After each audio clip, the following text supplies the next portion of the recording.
जय जय जय श्री सीताराम, जय जय जय श्री सीताराम, जय जय जय श्री सीताराम। गीता तीसरा अध्याय कर्मयोग। पितृपक्ष आरंभ है। पितृपक्ष में पूर्वजों के कल्याण के लिए गीता का पाठ अवश्य करना चाहिए। अपने पूर्वजों को श्राद्ध तर्पण के पश्चात गीता का पाठ अवश्य सुनाएं। गीता का पाठ सुनने से उन्हें तृप्ति मिलती है, उन्हें मुक्ति मिलती है, मोक्ष मिलती है, आपका भी कल्याण होता है। इसलिए गीता का पाठ अवश्य सुने। और गीता पढ़ने से, किस अध्याय को पढ़ने से क्या लाभ मिलता है, इसके कथा के अंत में महिमा महात्म है, इसमें यह वर्णन है। जरा उसे ध्यान से पढ़ेंगे, सुनेंगे। अगर आप सनातन धर्म से हैं, तो धर्म के प्रति आपकी जागरूकता है, तो गीता ही नहीं, हर धर्म ग्रंथों के विषय में जानने का प्रयास करें। जय श्री सीताराम। अर्जुन ने पूछा, हे जनार्दन, यदि आपके तप से, कर्म से बुद्धि श्रेष्ठ है, तो केशव मुझे इस घोर कर्म में क्यों लगाते हो? मिले हुए वचनों से आप मेरी बुद्धि को भस्म में डाल रहे हैं। निश्चय करके मुझे बतलाइए, जिससे मैं कल्याण को प्राप्त हूँ। भगवान श्री कृष्ण जी बोले, हे निष्पाप अर्जुन, मैं पहले समझा चुका हूँ। इस लोक में दो प्रकार की निष्ठा कही गई है। एक तो सांख वालों का ज्ञान योग, दूसरा योगियों का कर्म योग। कर्मों का प्रारंभ न रहने से ही कोई निष्कर्म नहीं कहलाता, और कर्मों का त्याग करके संन्यास करने से ही किसी को सिद्धि नहीं मिल जाती। मनुष्य क्षण भर भी कर्म किए बगैर नहीं रह सकता। प्रकृति के गुण ही सब मनुष्यों को कुछ न कुछ कर्म करने में लगाते हैं। जो अज्ञानी कर्मेंद्रियों को रोककर आत्मचिंतन करने के बहाने विषयों की चिंता करता है, वह पाखंडी मिथ्याचारी कहलाता है। हे अर्जुन, जो इंद्रियों को मन से दमन कर विषयों में प्रवृत्त न होने देकर उनसे कार्य लेता है, वह कर्मयोग का अभ्यास कहता है और श्रेष्ठ कहता है। अपने धर्म के अनुसार नियमित कर्म करो। बिना कर्म किए बगैर तुम्हारे शरीर का निर्वाह नहीं हो सकता। हे कौन्ते, यज्ञ के निमित्त किए जाने वाले कर्म को छोड़कर जितने कर्म हैं, उनके करने से मनुष्य को बंधन होता है।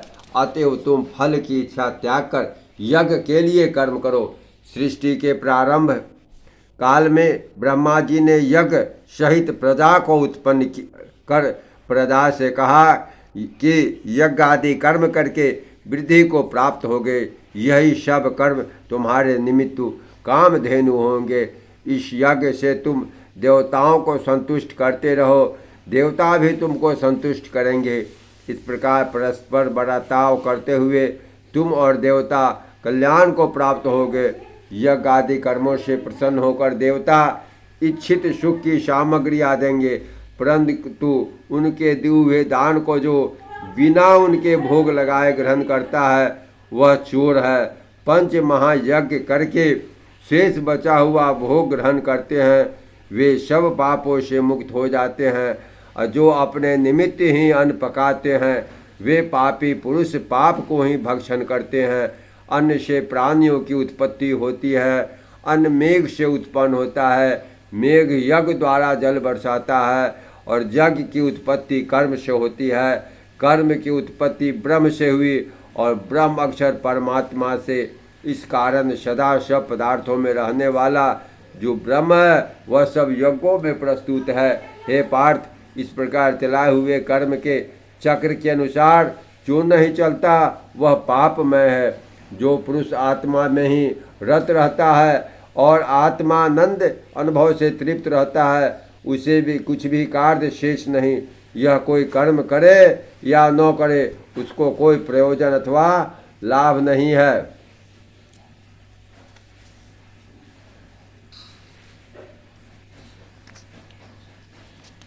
और किसी प्राणी से अपना लाभ कर लेने की भी उसे कोई आवश्यकता नहीं। इसलिए तुम भी फल की प्राप्ति की इच्छा त्याग कर कर्तव्य पालन करते रहो। राजा जनक आदि ने भी कर्म सिद्धि पाई है। इसी प्रकार तथा लोक संग्रहण को देखते हुए भी तुमको कर्म करना उचित है। श्रेष्ठ पुरुष जिस कर्म का आचरण करता है दूसरे मनुष्य उसी मार्ग पर चलते हैं।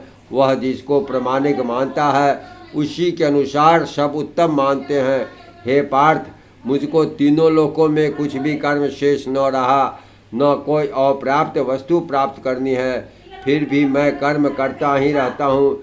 यदि हम ही आलस्यमय होकर कर्मों को नहीं करेंगे तो मनुष्य हर प्रकार से हमारे ही पथ का अनुकरण करेंगे।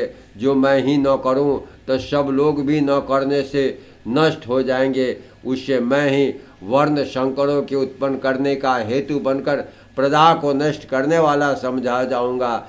जिस प्रकार अज्ञानी फल की इच्छा करके कर्म करता है वैसे ही फल की इच्छा न करते हुए ज्ञानी को लोक शिक्षा की इच्छा करते हुए कर्म करना उचित है। कर्म में आसक्त अज्ञानियों की बुद्धि में ज्ञानी भेदभाव उत्पन्न न कर परंतु आप स्वयं कम करता हुआ उससे भी प्रसन्नता पूर्वक कर्म करावे।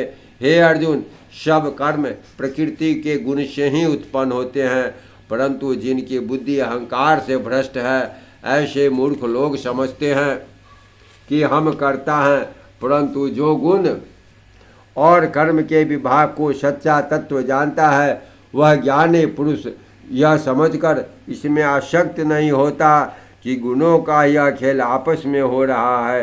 हे अर्जुन, आध्यात्म बुद्धि से सब कर्मों को तो मुझ में अर्पण करके कर्म फल की आशा छोड़कर संग्राम करो। जो पुरुष श्रद्धा पूर्वक मेरे वचनों पर दोष दृष्टि न करके मेरे इस मत के अनुसार आचरण करते हैं वे लोग कर्म बंधन से निश्चय मुक्त हो जाते हैं। और जो अज्ञानी इस मत पर दोष दृष्टि करते हुए इसको ग्रहण नहीं करते वे संपूर्ण ज्ञान से रहित हैं। उनको नष्ट हुआ जानो।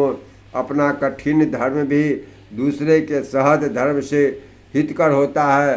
स्वधर्म में मरना भी कल्याणकारक है, परंतु अन्य धर्म भयानक है। अर्जुन बोले, हे श्री कृष्ण, पुरुष को पाप करने की इच्छा न होते हुए भी कौन उसे बलात्कार पाप के मार्ग में प्रवृत्त करता है। भगवान श्री कृष्ण बोले, हे अर्जुन, रजोगुण से उत्पन्न होने वाला काम और क्रोध मनुष्य को मार्ग में ले जाता है।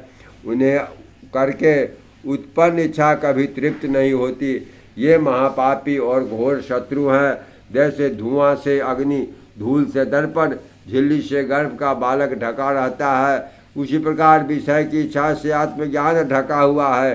हे कुंती पुत्र, इस शत्रु काम को करके ज्ञानियों का ज्ञान आच्छादित हुआ। इंद्रियां, मन और बुद्धि इस प्रकार काम के आश्रय रहता है। इनके सहारे विच्छेदता पूर्वक ज्ञान को आच्छादित करके जीव को मोहित कर लेती है। अतएव तुम सर्वप्रथम इंद्रियों के वश में करके ज्ञान और विज्ञान को नष्ट करने वाले उस काम को जीतो। कहते हैं कि इंद्रियां प्रबल है और इंद्रियों से भी प्रबल मन है। इस प्रकार जो बुद्धि से परे हैं उस आत्मा को जानकर निश्चयात्मक बुद्धि द्वारा मन को निश्चल करके हे महाभाव, तुम इस दूरधर शत्रु काम को जीत लो। जय श्री सीताराम। जय जय जय श्री सीताराम। अब तीसरे अध्याय का महात्म सुने। श्री नारायण जी बोले, हे लक्ष्मी, एक शूद्र अकेला ही जंगल में रहता था। अनर्थों से उसने बहुत सावधानी इकट्ठा किया। किसी कारण से वह द्रव्य जाता रहा तो वह शूद्र बहुत चिंतित रहने लगा। किसी से पूछता, कोई ऐसा अंजन बताओ जिसे आँखों में डालकर पृथ्वी का पदार्थ निकाल लूँ। तब किसी ने कहा, मांस मंदिरा खाया पिया कर। वह छोटा कर्म करने लगा। एक दिन धन की लालसा लेकर चोरी करने गया। रास्ते में चोरों ने मार दिया। अनंतर उसने प्रेत की योनि पाई। उस प्रेत योनि में उसे बड़ा दुख हुआ। एक बरगद के वृक्ष पर रात भर चिल्लाया करता, कोई ऐसा भी है जो मुझे इस अधम देह से छुड़ावे। कुछ समय बाद शूद्र की स्त्री से पुत्र जन्मा। जब उसका पुत्र बड़ा हुआ तो एक दिन अपनी माता से उसने पूछा, मेरा पिता क्या करता था और मृत्यु किस प्रकार हुआ। तब उसकी माता ने कहा, बेटा, तेरे पिता के पास बहुत धन थे, और यूं ही चला गया। एक दिन धन की लालसा से चोरी करने गया, परंतु रास्ते में चोरों ने उसे मार डाला। तब उसने कहा, हे माता, उसकी गति कराई थी। तब माता ने कहा, नहीं। फिर कहा, हे माता, उसकी गति करानी चाहिए। यह का पंडितों से पूछने लगा और प्रार्थना करी, हे स्वामी, मेरे एक पिता एक दिशा में जाकर मृत्यु को प्राप्त हुए, उनका उद्धार किस प्रकार होवे। तब पंडितों ने कहा कि गया जी जाकर उसका गया करो, तब पितरों का उद्धार होगा। यह सुन माता क्या ज्ञान लेकर गया को गमन किया। प्रयागराज का दर्शन स्नान करके फिर आगे को चला। रास्ते में एक वृक्ष के नीचे बैठा। वहाँ उसको बड़ा भय हुआ। वृक्ष वहाँ था जहाँ उसका पिता प्रेत की योनि को प्राप्त हुआ था। उसी जगह में चोरों ने उसको मारा था। तब उस बालक ने अपना गुरु मंत्र पढ़ा। उसका एक और भी नियम था, वह एक अध्याय श्री गीता जी का भी नित्य पाठ किया करता था। उस दिन उसने भी गीता जी के 3रे अध्याय का पाठ उस वृक्ष के नीचे बैठ कर किया। वह उसके पिता ने प्रेत योनि में सुना। सुन के उसकी प्रेत देही छूट गई, देव देही पाई। स्वर्ग से विमान आया। वह विमान पर चढ़कर उसके सामने आया, आकर आशीर्वाद दिया और कहा, हे पुत्र, मैं तेरा पिता हूँ जो मरकर प्रेत हुआ था। इस तेरे पाठ करने से मेरी वह देव देही हुई। अब मेरा उद्धार हुआ। अब तो गया जी में अपनी खुशी से जा। इतना सुनकर पुत्र ने कहा, है पिताजी, कुछ और आज्ञा करो जो मैं आपकी सेवा करूं। तब उस देव देही ने कहा, देख, मेरी 7 पीढ़ियाँ पितृ नरक में पड़े हैं, बड़े दुखी हैं। अब तो गीता जी के 3रे अध्याय का पाठ करके उनको इस दुख से मुक्ति प्रदान कर। इतना वचन कहकर देव देही स्वर्ग को गई। तब बालक ने वहाँ 3रे अध्याय का पाठ किया। सब पितरों को पुण्य देकर वैकुंठगामी किया। जो जीव गीता जी की 3री अध्याय का पाठ करे, श्रवण करे, उसका फल कहाँ तक है कहने में आ नहीं सकता।